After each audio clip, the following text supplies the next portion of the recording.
Hello, everybody. This is DrEnderPickles back with another episode of the DrEnderPickles show. And today we have a very special guest. We have Jacktherippa. Jack, will you Yo, introduce yourself?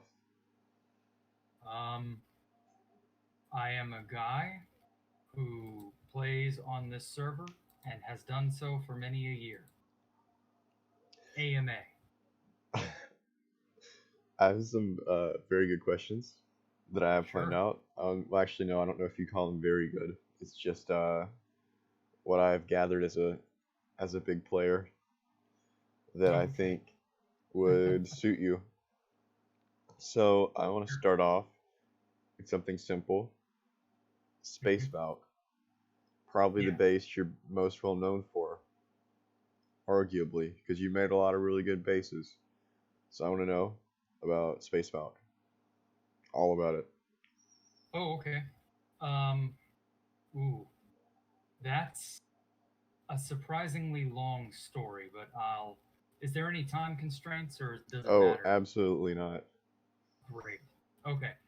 So, I don't want to get too long-winded about it, but I'll give the earlier parts of it just sort of a summary just to get through the first 4 years, because for the first 4 years, nothing really happens. It's just these are the elements that end up becoming aggregated into one big base. Uh, so my very first base was an end base. Back then, I played on two servers. One was 2v2t, another one was a faction server that, quite honestly, was run right into the ground. And I primarily played on the faction server. 2v2t was just an interesting challenge, but the PvP aspect of factions was appealing to me at the time. And I made friends with a mod there who would frequently spawn in shit for us. And back then, the biggest issue with PvP was enchantments. Experience was like 50 levels to get anything decent, and you constantly waste your experience on this. And so what we figured out was if we raced to the end every time the map restarted, we'd go kill the dragon, get showered in XP, do a massive enchanting spree, and then we would bridge off a good little ways because this was back when Enderman grinders first really became popular. And so we'd go out about a kilometer or so off the mainland and cover our tracks, and we just base there. And then we realized that the server admin, he'd made the end a war zone, which on factions means you can't claim land, and if you, I don't think you can even build. And so it made doing stuff really difficult. But for one little corner that you could then bridge off at, and we'd, of course, again, he was a mod, so he'd spawn in shit, and we'd just go out there and we'd build. It wouldn't be anything good or cool. I hadn't at this point gotten good at actually building. It was mostly just this was a collection of stuff that we would then parlay into enchantments to go and wreck other people's shit. And for a while that was okay, but we eventually got found out, and the main admin basically shut off the end from any sort of personal activity. You could go there, but that's about all you could do there is just go there. Once the Ender Dragon was dead, there was no point to ever going there. And so it quickly became who gives a shit, Phil. The only useful thing about it was Ender Pearls, but then this one douchebag faction claimed all the end portals. So you couldn't go into the end. And you could use Ender Pearls to clip in there. And because it was faction owned land and you clipped in there using a glitch, they'd ban you. Yeah, like I said, they ran this place into the ground. And so the place became very unfun very quickly. So I started focusing on 2v2t more and more after that. Well, I kind of got the idea and I persuaded my friend to come over to 2v2t.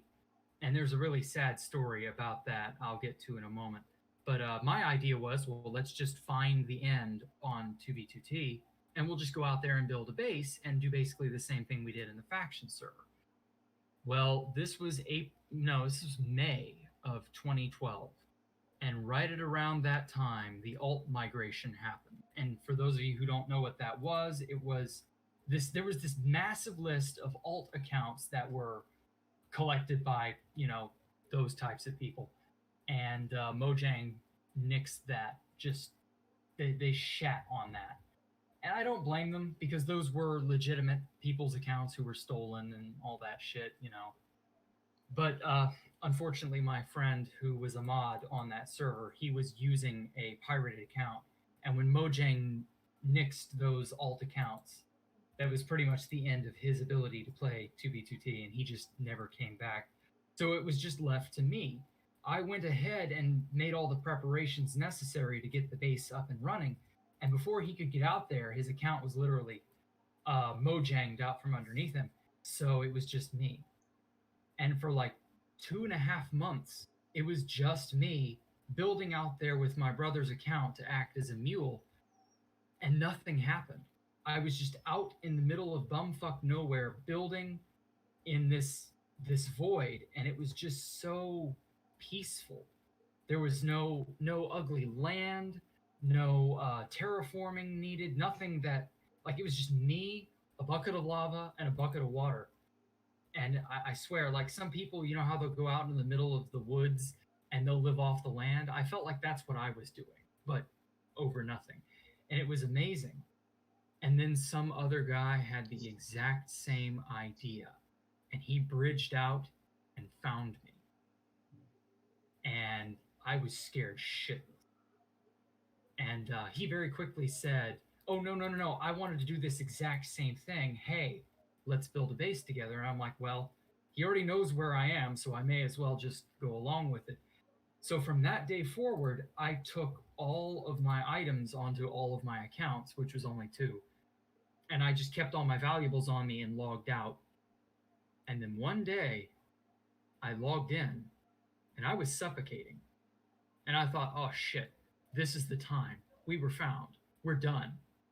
And so I managed to save myself from suffocating, only to find myself in the overworld. And I had no clue what had happened. So after poking around and asking about, eventually XCC2, who is a very good friend of mine now, he told me Housemaster shut down the end because it was illegitimate. Well, it turns out, to tie back into Police Mike's story, it had been spawned in from portals Pop Bob and Police Mike and them had spawned in. Incidentally, XCC2 was one of the first people in the end. And so that's just kind of a big historical tie around. So I was kicked out of the end for like a year. And so it took a good year of people bitching to Housemaster, hey, re-enable the end, hey, bring it back. Eventually he gave in. And so he spawned in his own custom portals at, I believe it was the original 3 sites that would have spawned end portals, but due to the map's age, those sites had already long since been generated. So by the time strongholds came around, those chunks just didn't generate strongholds, and that was just too bad, so sad. You just had to deal with it until Pop Bob and them backdoored the server, and that's where that came about. So that was the first end map. And unfortunately, I lost my first base to Housemaster. And that end map was deleted, from what I understand. No mention was ever made of it ever again. And so when the end reopened in 2013, people got the fever like you wouldn't believe. There were little dirt bridges and stone bridges leading here, there, and everywhere. And everybody and their brother wanted to make an end base. And when the end opened up, I thought, yeah, I'm going to go and do that again. Well, everybody else thought to do that. That's a bad idea. Everybody else is going to already be hunting for those. Why would I, make it so obvious that I'm doing it? So by this time, I had retreated out to my 4 million base, which is a very famous base by this point. And I just developed things there for the longest time. And then in 2014, hold on, I'm going to take a break. I needed to drink. Yeah. So in 2014, we had a major temp map downtime. And it was something to do with lag. I was never able to find out what really happened with that. But during that time lasted from like March to, I want to say, almost June of 2014. We had a temp map. So I just took me and all of my friends, which by this time I had made quite a large group of friends exclusively on 2B2T, which up till that point really hadn't been done. This was the Valkyria group. And so you're kind of beginning to see the elements that came together to make Space Valkyria. And so I just said, hey, this is where we're going to build. And I bridged off about 1.5 kilometers over the void. And again, no, there was no islands, no land, nothing. It was that serene emptiness. And I just made this gigantic platform with every conceivable farm that you could get. We wrangled villagers out there. We wrangled cows and sheep, and we got eggs for chickens, and we got all the farmable plants and the goods and stuff. And we just went hog wild on the place. And unfortunately, we knew it was going to be a temp map, so nobody really went all in at it. But we did at least kind of get the basic idea together. And then we shifted back to the old map, and the whole end base idea was tabled for a while. And then in August of 2014, Housemaster installed a plugin that was going to patch holes in the nether roof.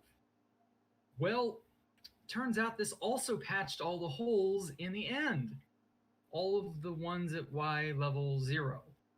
And if you walked out anywhere, if you placed a block, it would update the chunk and generate a giant swath of bedrock. And so this is where all the bedrock comes into place.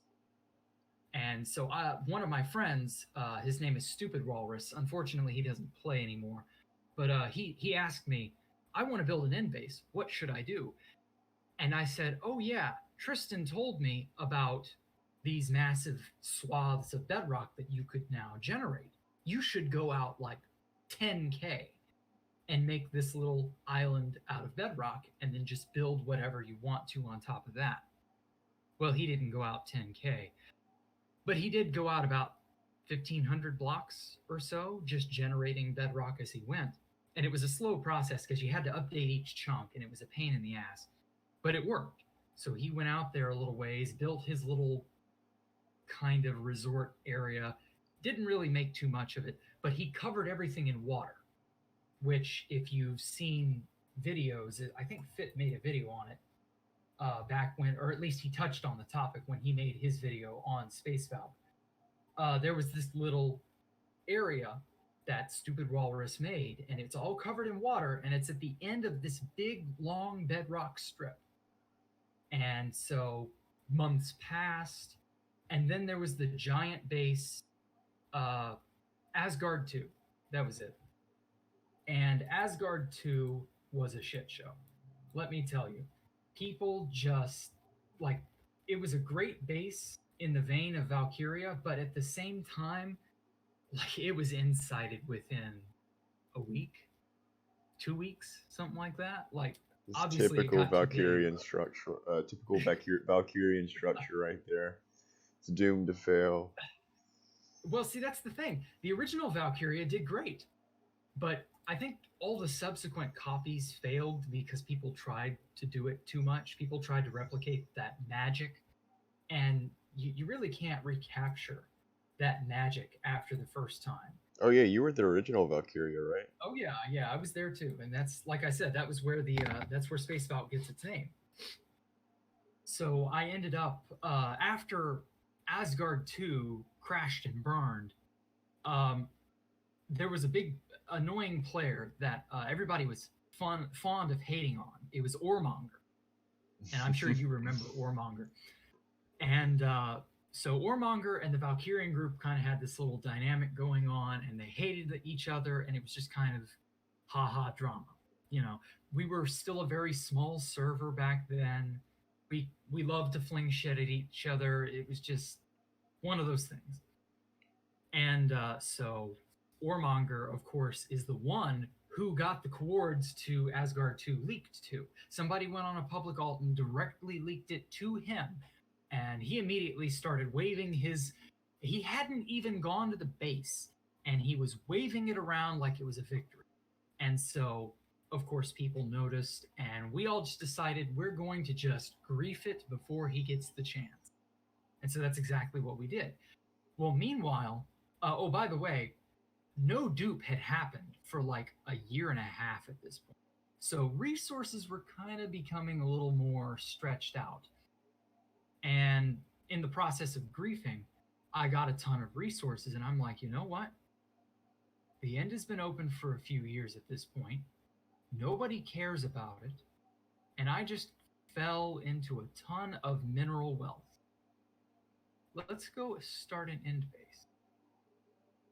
And so I walked back through the nether, and I just happened across an old highway that I had dug with my friends, the ones who were going to be at that original first end base. And I'm like, oh my God, this is that highway. This is meant to be. Let's go and do this. And so I'll take all my new friends and we'll go and do this awesome base. And I asked Stupid Walrus, hey, where was that little place that you made? And he gave me the coords. And it was a nice little chateau on the edge of nothing, but it had a gigantic path leading right to it. What am I supposed to do with that? And he had thankfully gotten all the hard work out of the way of wrangling the mobs there. So I just decided, well, I can't live here directly, but I can bridge off a few hundred blocks into the void and lay down the foundation and bring two of each kind of animal there. And from there, I can make the thing. I didn't quite know what the thing was going to look like, but I kind of had an idea because there was a build that I'd made at the 4 million base that was this gigantic stone temple floating in the sky. And at that time, that was my magnum. And so I thought, yeah, I'm going to build that, but over the void.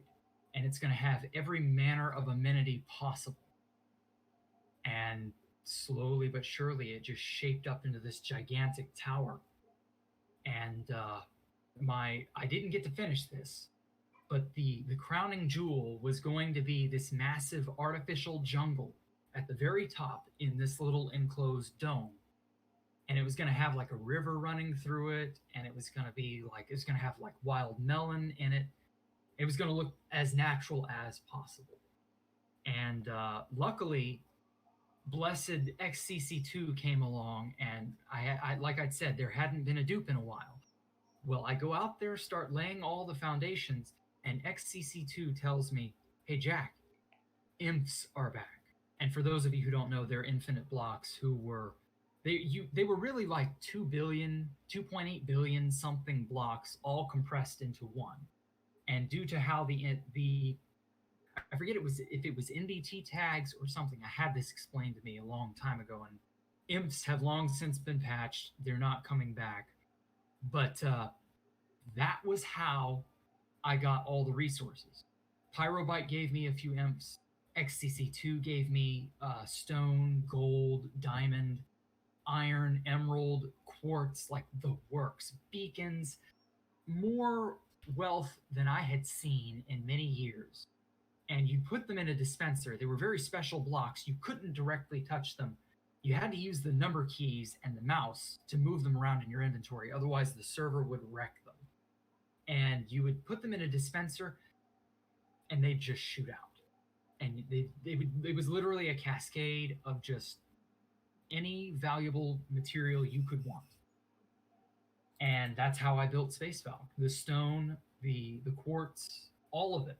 That was all from Pyrobyte and XCC2, and I just arranged it into the right shape, essentially.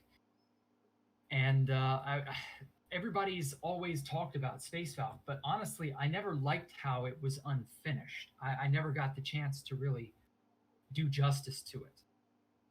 But before it was found, I got to do some really crazy shit. I got to place a piece of bedrock at the very bottom of it because Pyrobyte had spawned in some things back when he and Tristan had a backdoor of all of their own that was unrelated to anything else. And Pyro was like, hey, here's some bedrock. Do what you want with it. And I'm like, oh, I know exactly where this is going. It went in the very bottom at the very center of the tower.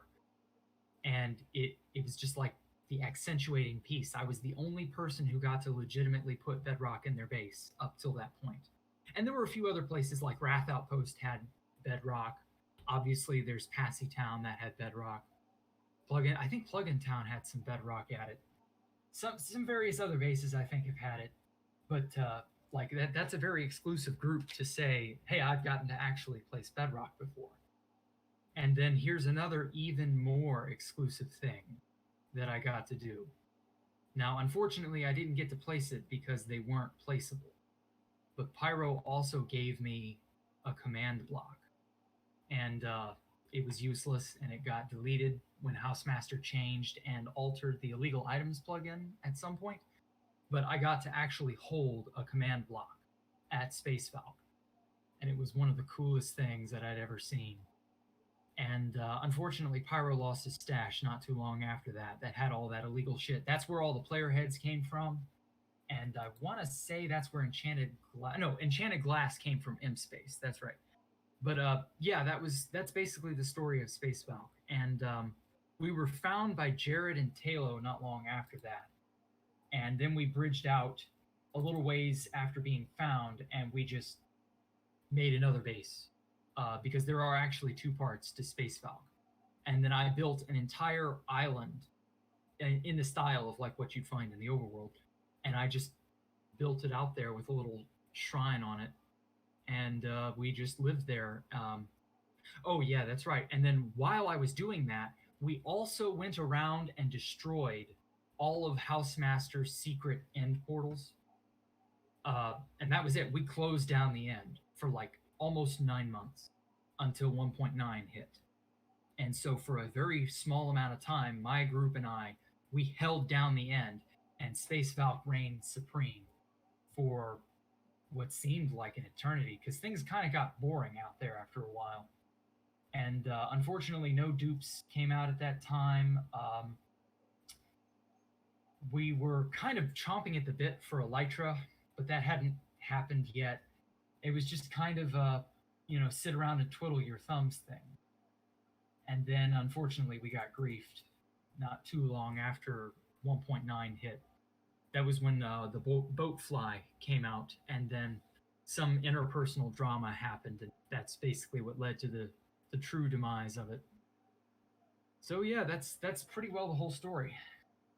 Oof.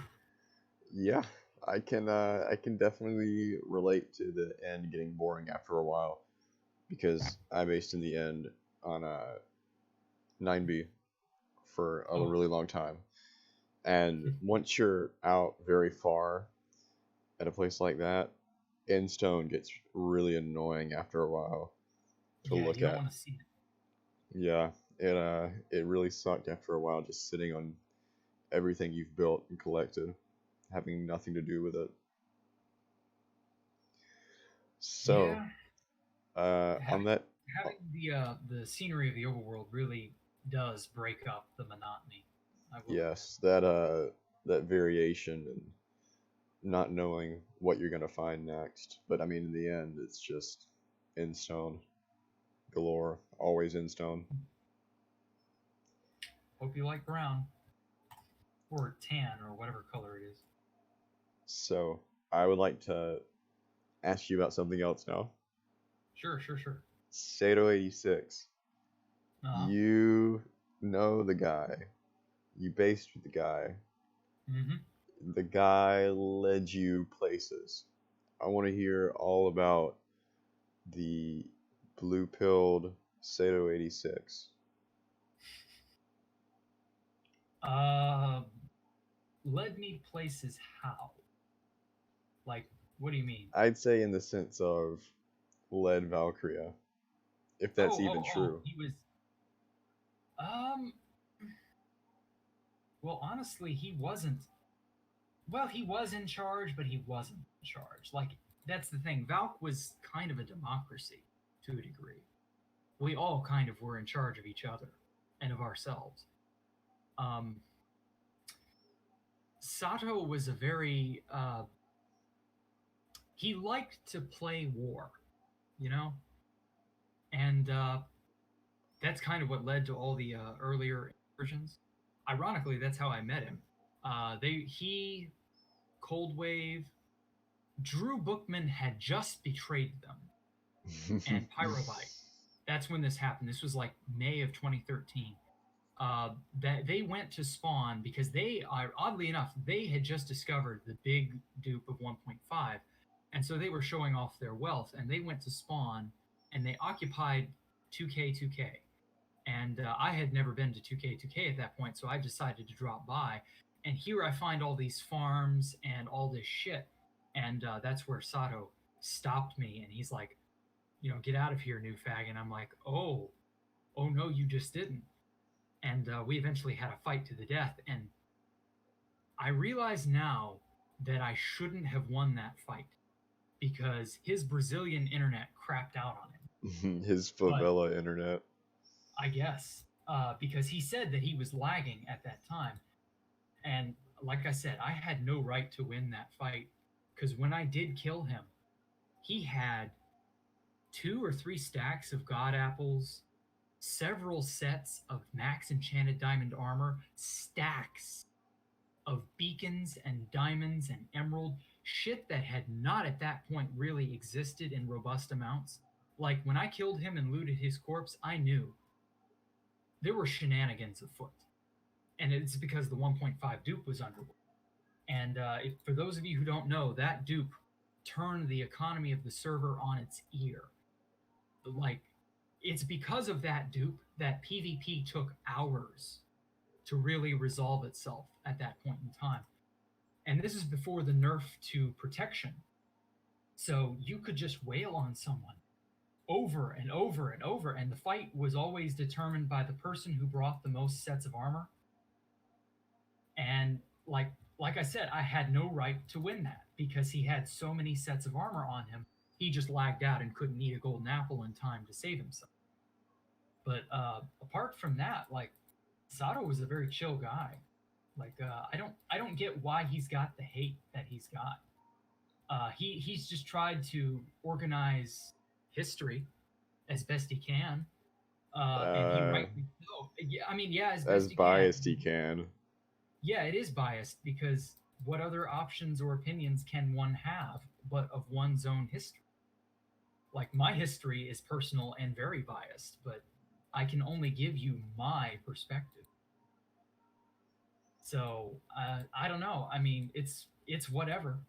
History is written by those who. Well, I don't want to say the winner because there aren't really any winners or losers on 2B2T, unless you quit. You're a loser if you quit. But other than that, no. So I'm joking. Sato 86, you're a loser. Yeah, everybody quit. Like, everybody, all the old fags who quit, yeah, they're losers too. No, they're the smart people. They got out of here before it ate their lives. I think the reason that Favela Like, Monkey gets so much hate is because oh my gosh, is because he manipulates history in such a way where it's, yeah, I get you describing your own timeline, like it being personal to you, but he portrays it in a way where where he makes it seem like it defines everything and everybody, and not just him. Like it defines what was happening at that point when really. Yeah, some things did. For the things that we don't know of, that's mostly because whatever groups that were active at that time, we just didn't know them. They didn't speak out. They quit themselves. Whatever they may have done, just never got reported. So yeah, there was only Sato's perspective because he was the only one who put his stuff down. He repeatedly said, "Make your own damn timeline if you don't like mine." Nobody ever bothered to. I mean, obviously people did later. Just at the time, nobody did. So they just kind of ran with it. And a lot of what the Valkyrian group did influence a fuck ton of 2B2T history. Sato himself didn't do a whole lot, no, but that's just because he wasn't well versed in coding. But Tristan and Pyrobite were part of that group of Valkyria, and 32Ks, player heads, enchanted glass, 3 of the biggest bases ever made on 2B2T. They all had their hands in all that.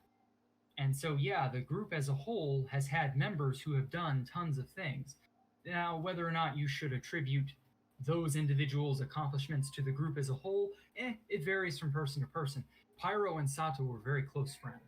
Like, whatever Pyro did, he tried to include Sato with. They frequently went and did all sorts of griefs and shit. It's just, I don't really know how to describe it. Like, they were friends, and they did leave their mark on history. I mean, as evidenced by the fact that we're still talking about them. So, not many other groups did enough to really pop up until almost until the Vortex Coalition. And they really only did it through memes. So, yeah, there just weren't. There were a few pockets here and there, but they didn't blossom into bigger groups until later after Rusher.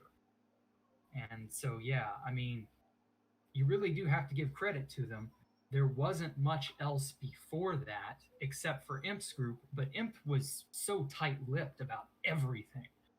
They're just, a lot of those people were holdovers from the ancient fag era, and they all hated each other. They kept a very close lid on what they did and how they interacted with other people. And the Valkyrian group was such an oddity because it was an in-player, in-group, or it was a in-server group that met strictly through 2B2T and became this big 30-some-odd player base that lasted for months, and that had never happened before. All these other groups that had established themselves did so through external means, like the Face Punchers. Well, they were all from Face Punch. They had a commonality through Face Punch. There were some people who came through from some other teams or something like. I can't think of many. Those people were friends outside 2B2T. They could kind of put their differences aside, but for an in-server group to show up, which nowadays isn't anything special, but back then that was one of the first groups to do it. So yeah, that was significant.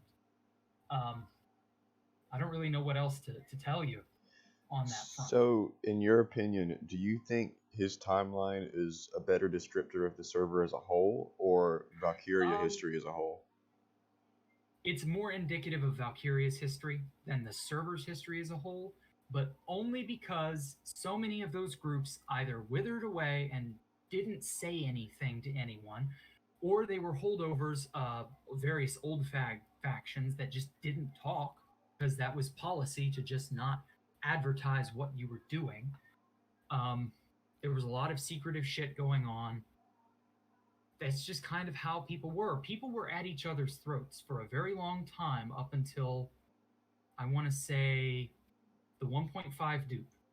That dupe really kind of made people put some animosity they once had toward each other aside. But a lot of those people don't play anymore, and thus, with the exception of Mike, XCC2, and maybe if Sato ever comes back, those people can give you a perspective of back then. But all the other players, Polly the Parrot, Passio 5, oh god, there's so many of them. O'Malley Mix, Cameron, like, they quit. They stopped talking. They don't care about this place. And that's fine. That's their prerogative. But that also means whatever perspective or insight they had goes with it. So, yeah, it's more a Valkyrian history than a server history.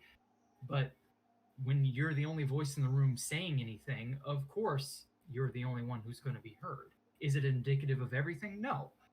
But that's also on the people who didn't speak up, too. Well, you mentioned something earlier about Tristan and that whole group of players, got their hands on backdoors like that. So I want to know, what are your opinions on Nerds Inc? Because I read that they were involved with Space Falc and its demise.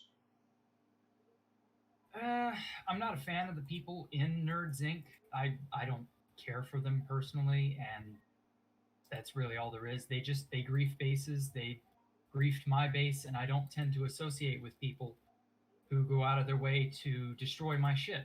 So I don't care.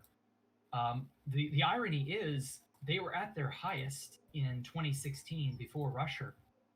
And then when Russia came, they all just stopped caring. And so they were very braggadocious too. That's the thing. Like, especially Clyde and Tristan, they loved being as open with how amazing they were. And then less than 2 months later, you couldn't you couldn't see them or find them at all because they were too busy going off to do other things. And it's just, it is what it is. They got bored with this place. It was too much of a hassle to get on 2B2T back then. And yeah, it really was. So those of us who had the endurance to stick around, well, we stuck around. The smart ones all left. All right. So I want to know 2B players while we're on that topic. Maybe some you like, maybe some you don't like. I want to know Yeah. your opinions on both. Do you have anybody you have in mind? Because I've known a lot of players. Anybody you just dislike with a passion.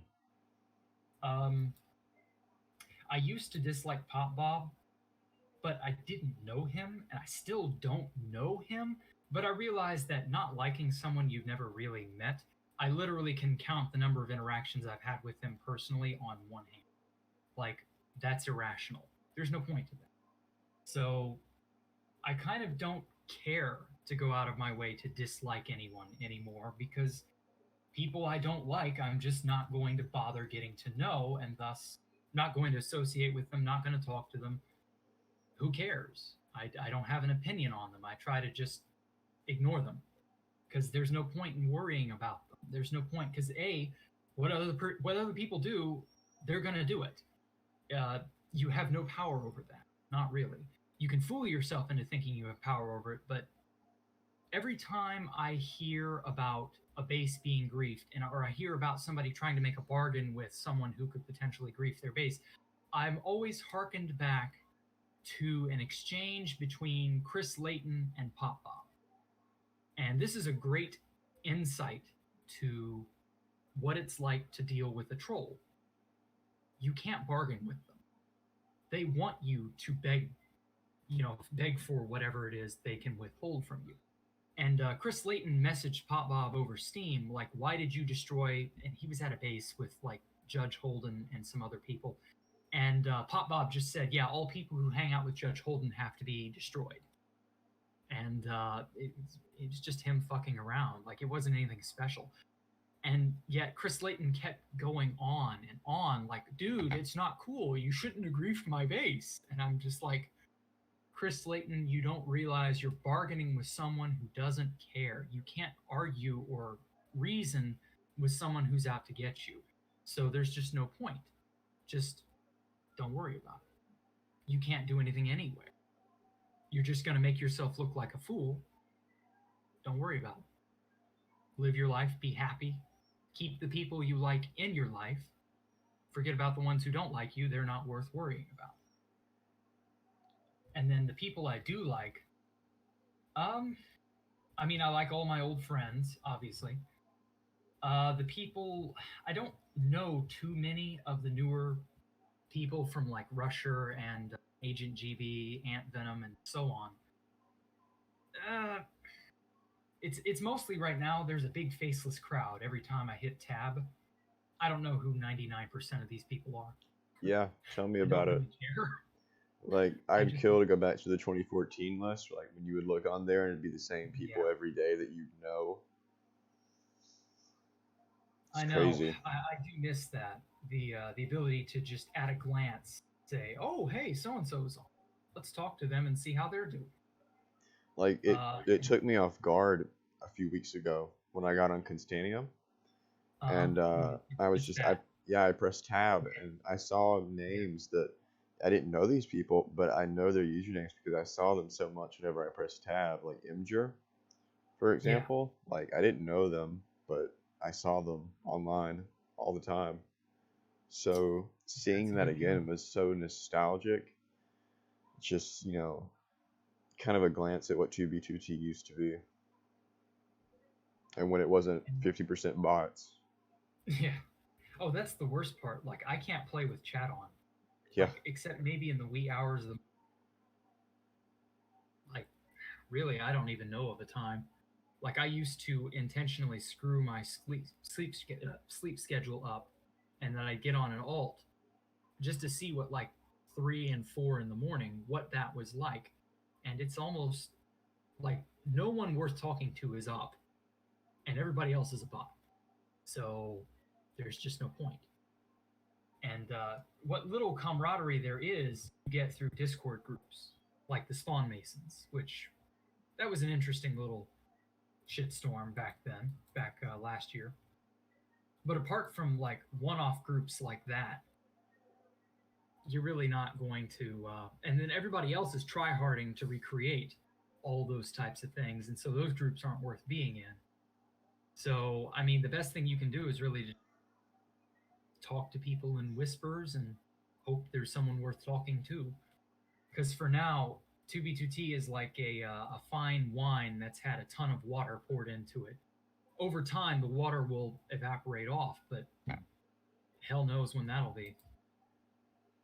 So I don't know if we'll ever get back to that time in 2014 when things were calmer. And that's really well put, Jack. That's like that was really good. Oh, thank you. I wanted to ask you. Jared was telling me like an hour ago that that you have that you're a living collection of illegal items. Oh yeah, those. So I wanted to know. What all I have. Oh my gosh, my throat today. I wanted to know Mhm. what can you tell us that you have that maybe people don't really know much about. Um, well, what I have is no different than what everybody else has, and you're welcome because I intentionally made it that way. So let me explain. Um, a lot of these items were in 2015 and early 2016 very exclusive, like only a handful of people had them. Pyrobyte gave me some of the first player heads, mainly the ones that are in circulation now. He gave like 8 of each back when I was making Space Falcon. And I made a little shrine area, put all the heads on armor stands, and just sort of gave each section of player its own, a little grouping of people. And when Jared and Talo raided, some of those heads got put into ender chests, and they just kind of went everywhere. And then dupes came about, and so you're welcome for all the player heads.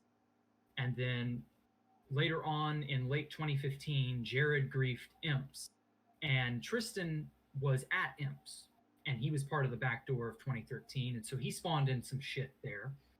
And 32Ks came from there. 32Ks came from another private stash of Tristan's. Enchanted glass blocks and enchanted glass panes came from there. We got a hold of a few journals that were written by some of the base mates there at M Space. What else? That's really it for all the illegal items. Most of that shit's been cucked by now, so you really can't do anything with it. And then we sold, Alpha and I sold 32Ks a few months back. That was fun. Yeah, we've made it a point to intentionally circulate as many illegal items as possible. Just because fuck you, Housemaster.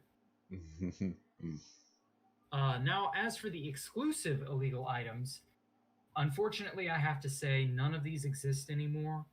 I wish they did, but they don't. It's just how it is. Some of these are now considered technical blocks, and so they literally cannot exist anymore due to how the game functions. I've held many imps. I've held command block, like I said. I've had farmland. I've had what else? Oh, ghast eggs. I was one of the first people to in 1.8 they added a feature to the game that was for map makers, adventure map makers, and stuff like that, where you could take a mob egg and click it on a mob spawner, even if it's the basic pig mob spawner, and it will change the mob spawner to that type of mob. Well, Pyro had ghast eggs, so I just took a mob spawner and converted it into a ghast spawner. So technically, I'm one of the few people who's had a ghast spawner. Kino figured out that mob spawners were back. I want to say it was like March of last year, and we intentionally duped and circulated those. Stacked armor came from Offtopia and XCC2. We intentionally circulated that. I've had stacked potions. Stacked potions are no longer viable. I think that's a game mechanic. I don't know. Maybe you can stack potions still, because stacked armor is still technically a thing, even if there are plugins preventing it. That's really kind of it. There were rumors of an unbreakable elytra, but I've never been able to confirm that that was really a thing or not. That's pretty much it for all the cool shit. There was one thing. Yeah, that's right. This is a novel. Unfortunately, the game mechanics have patched this out too. So there are 3 kinds of potions. Game mechanics have changed, so now there are only 2 kinds of potions. But back before that change happened, the 3 kinds of potions were extended, enhanced, and then extended and enhanced potions. So you can either have an extended speed potion or an enhanced speed potion, speed 2 potion. But you could never have an extended speed 2 potion. Well, Pyro spawned some of those in. So, who has quaffed an extended speed 2 potion.